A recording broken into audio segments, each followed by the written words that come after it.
حد قبل كده قالك بطلي تبقي حساسة كده؟ او مثلا سمعتي جملة انتي حساسة كده ليه؟ او انتي بتاخدي كل حاجة بحساسية كده ازاي؟ لو سمعتي الكلام ده من حد قبل كده او من اكتر من حد، فعايزة اقولك انك مش لوحدك. انا كمان كنت بسمع الجملة دي كتير جدا واكتر مما تتخيلي، وعشان كده النهاردة انا جاية اتكلم معاكي من قلبي، وهقولك على حاجات كتير ليها علاقة بالموضوع ده هتفرق معاكي جدا، وكمان هعرفك ازاي تتعاملي بطريقة صح في المواقف اللي بتكوني حساسة فيها. قبل ما ندخل في موضوعنا تعالي نعرف سوا يعني ايه شخصية حساسة. الشخصية الحساسة دي هي شخصية بيكون عندها حساسية عالية للمشاعر والمواقف، يعني بتتأثر بسرعة وبعمق اكتر من غيرها.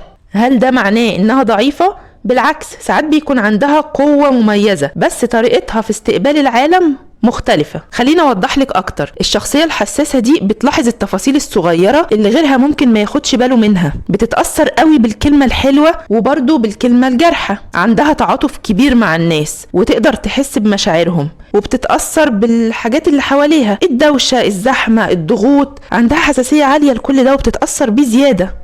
بتفكر كتير في المواقف وبتقعد تحللها وتعيدها في دماغها وتعمل سيناريوهات حتى بعد الموقف ما يخلص. طيب هل الشخصية دي ليها مميزات؟ طبعا ليها مميزات كتيرة جدا. تفكيرها بيكون عميق ومشاعرها بتكون عميقة جدا، بتكون مبدعة وتفكيرها غالبا بيكون خارج الصندوق. عندها إنسانية عالية وحس مرهف، وكل ده ممكن تستغله في حاجات مفيدة هقولكوا عليها بعدين. بس للأسف مع كل المميزات دي في تحديات بتقابلها. أول حاجة إنها ممكن تزعل بسرعة جدا، وكمان بتاخد الكلام بشكل شخصي، والضغوط والمشاكل اليومية اللي بتحصل معاها بتستهلك طاقتها بنسبة كبيرة. يعني الشخصية الحساسة دي هي اللي قلبها وأعصابها بيكونوا مكشوفين شوية أكتر من الطبيعي، فبتحس بالحياة بعمق سواء الحلو أو الوحش. بس بالرغم من كل ده، وبالرغم من إن الشخصية الحساسة ممكن تبان إنها عبء أحيانا بسبب سرعة تأثرها، لكن تعالي أقولك إزاي الشخص الحساس ممكن يحول حساسيته من نقطة ضعف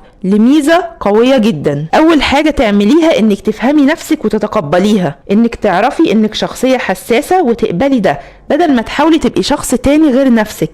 خليكي عارفة ان الحساسية مش ضعف، انت بس عندك عمق اكتر في استقبال الدنيا. التقبل ده بيخليكي تستخدمي الحساسية في الاتجاه الصح. تاني حاجة، انت ممكن تحولي الحساسية لمهارة. انت ربنا اداكي هبة وهي التعاطف، تقدري تفهمي الناس بعمق وتدعميهم، وده يخليكي إنسانة محبوبة وصديقة مثالية. كمان انتي مبدعة.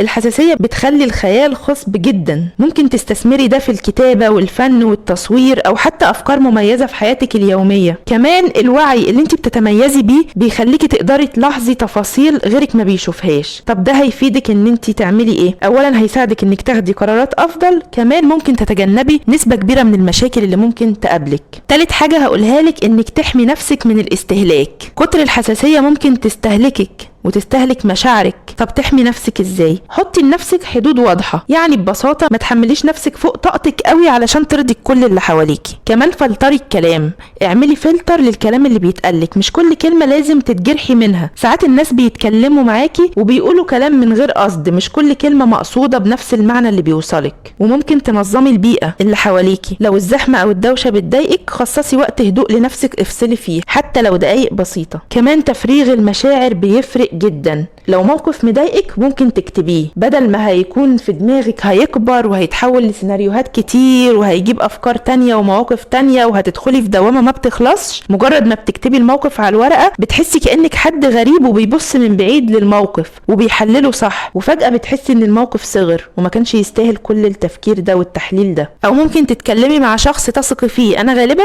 لما بتحط في موقف وبحس ان انا عمالة افور في دماغي ومش عارفة اوصل لحل بكلم اختي، وصدقيني بتجيب نتيجة فورية. وده بيفرق معاكي علشان المشاعر ما تتراكمش وتزيد مع الوقت، وممكن تعملك كبت او تستنزف مشاعرك او تستنزفك نفسيا كمان. يعني من الاخر كده الحساسية ممكن تبقى نقطة ضعف لو سايباها تتحكم فيكي، لكن تبقى قوة خارقة لو اتعلمتي تتحكمي انت فيها وتستفيدي منها.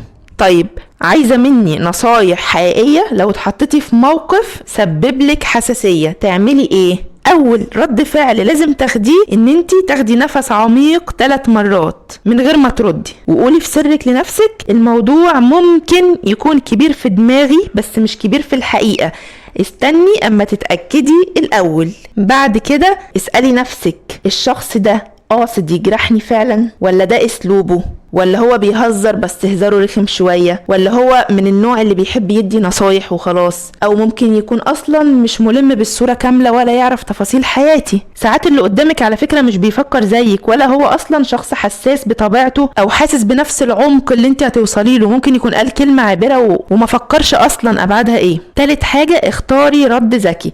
لو الموضوع بسيط جربي تتجاهلي، ما ترديش اصلا، ابتسمي ابتسامة خفيفة وغيري الموضوع. لو الكلام اتكرر او وجعك فعلا ممكن تعبري بهدوء جدا من غير انفعال، ما تديش نفسك فرصة تنفعلي عشان الموضوع ما يهربش منك. قولي ببساطة جدا يا ريت نتكلم بطريقة ألطف من كده، بس اوعي تهاجمي اللي قدامك وانت متأثرة عشان ما يبانش انك ضعيفة او عصبية. بعد الموقف ما يخلص لو فضلتي متضايقة اكتبي اللي حصل على ورقة، زي ما قلتلك الكتابة دي هتسحب كل الطاقة السلبية اللي الموقف سببها لك. او شاركي الموقف ده مع حد بتثقي فيه، زي ما قلتلك انا بشارك المواقف مع اختي وبصراحة بتجيب نتيجة فورية. قولي لنفسك انا مش هسمح لموقف واحد يأثر على يومي كله، انا عمري مش ببلاش. على المدى الطويل اعملي حدود واضحة، اللي بيجرحك باستمرار لازم يكون عارف حدودك عن طريق التكرار. قوي نفسك من جوه، خليكي قوية، خليكي واثقة في نفسك، اقري كتير، ثقفي نفسك، اعرفي ان انت شخصية قوية ومش اي حد يهزك بسهولة. اعرفي نفسك، اعرفي مميزاتك واعرفي عيوبك، علشان لو حد قالك حاجة وانت عارفة انها جواكي اصلا مش هتتهزي. انت اصلا فاهمة نفسك وفاهمة ان انت بتشتغلي على النقطة دي او متقبلاها، فمش هتتأثري بالموضوع. لكن